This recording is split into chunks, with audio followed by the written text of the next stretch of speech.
خدا باپ ہم سب تیرے شکر گزار ہیں آج کے دن کے لیے جو تو نے ہمیں عطا کیا تاکہ مل بیٹھ کر تیرے کلام کو پڑھیں اور تیرے کلام کے بھیدوں کو سمجھیں۔ اے باپ ہم تجھ سے حکمت اور دانائی چاہتے ہیں تاکہ ہم جو بھی تیرا کلام پڑھیں وہ ہمارے دلوں میں گھر کر جائے اور ہم تیرے بھیدوں کو جاننے والے بنیں۔ تیرے کلام کے وسیلہ سے ہم سب کی زندگیاں تبدیل ہوں، یسوع مسیح کے نام سے آمین۔ اگر ہم افسیوں اس کے چوتھے باب کو پڑھیں تو پہلے کی 6 آیات میں پولس رسول اس چیز کو بیان کر رہے ہیں کہ کلیسیا مسیح یسوع کا بدن ہے اور وہ سب ایک ہیں۔ اور اگر ہم 7ویں آیت سے پڑھنا شروع کریں تو خدا کا کلام کہتا ہے، اور ہم میں سے ہر ایک پر مسیح کی بخشش کے اندازہ کے موافق فضل ہوا ہے۔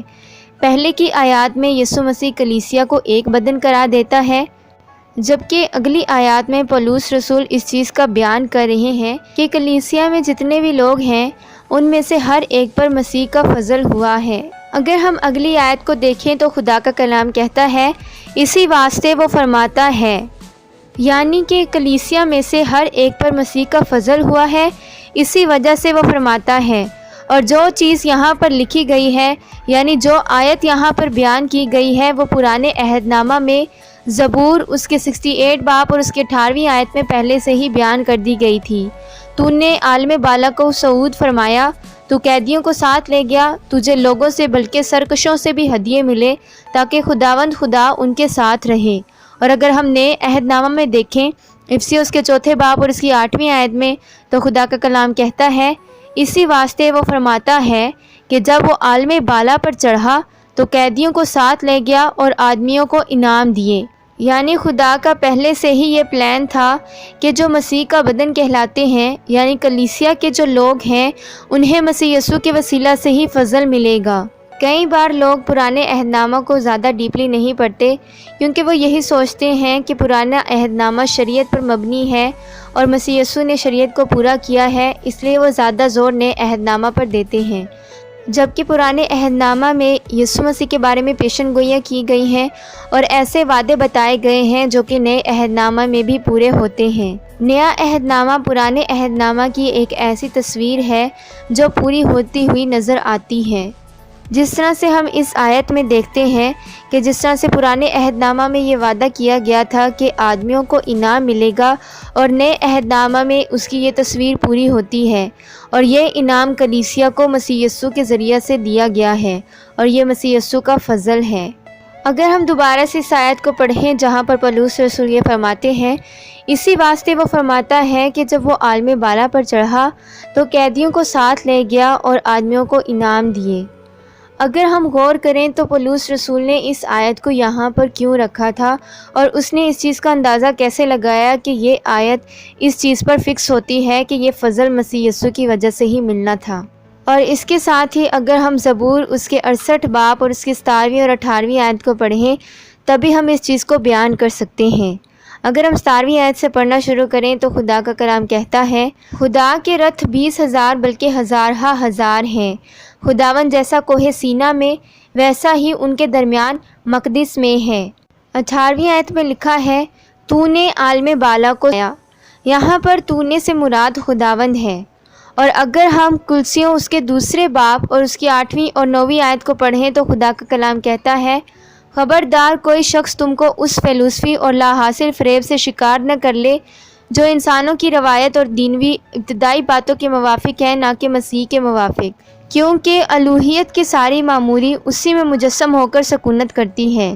پہلی چیز جو پولس رسول نے اس آیت میں بیان کی ہے وہ اس لیے استعمال کی ہے کیونکہ پولس رسول مسیح یسوع کو پرانے عہد نامہ کا خدا ہی جانتا تھا۔ یہاں پر بیان کیا گیا ہے جب وہ عالم بالا پر چڑھا،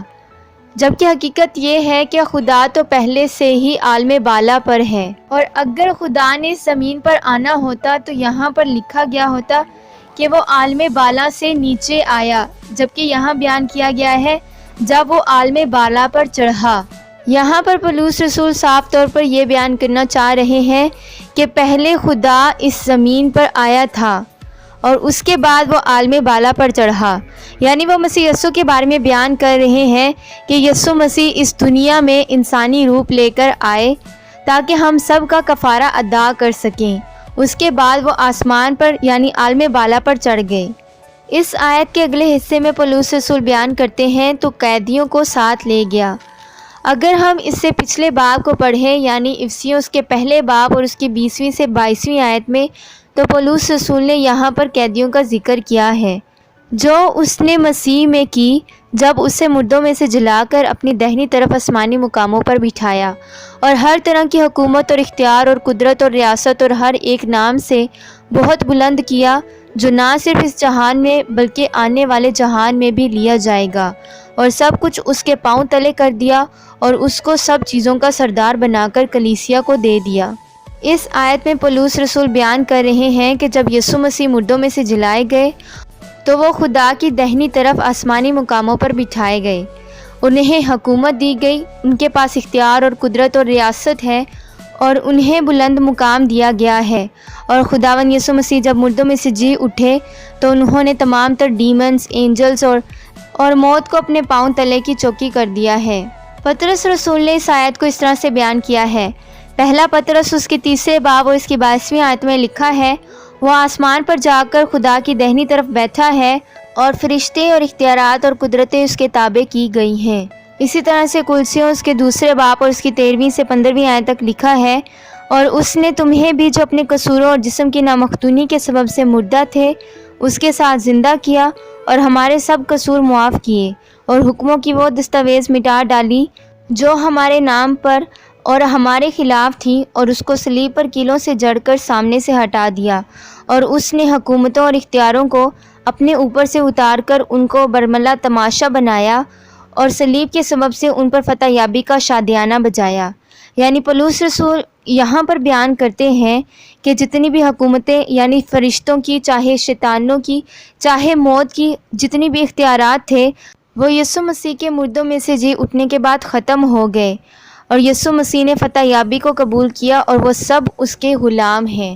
اب جیسا کہ اس آیت میں لکھا گیا ہے، جب وہ عالم بالا پر چڑھا، اس آیت سے یہ صاف ظاہر ہو گیا کہ یہ مسیح یسوع کے بارے میں لکھا گیا ہے کہ جب وہ مردوں میں سے جی اٹھا تو وہ آسمان پر چڑھ گیا یعنی عالم بالا پر چڑھ گیا۔ اس کے بعد لکھا گیا ہے تو قیدیوں کو ساتھ لے گیا، یعنی جتنی بھی حکومتیں تھیں شیطان کی، فرشتوں کی یا پھر موت کی، یسوع مسیح نے ان سب کو ہرایا اور فتح یابی حاصل کی، اور یہ سب اب اس کے غلام ہیں، اس کے قیدی ہیں۔ اور پولس رسول بالکل اسی طرح سے اس آیت کے بارے میں سوچتا تھا اور اس نے اسے ایسا ہی بیان کیا ہے۔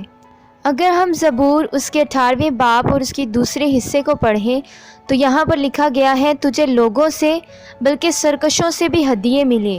اب یہاں پر ہدیے کی بات کی گئی ہے اور خدا کو کسی طرح کے ہدیے کی ضرورت نہیں ہے۔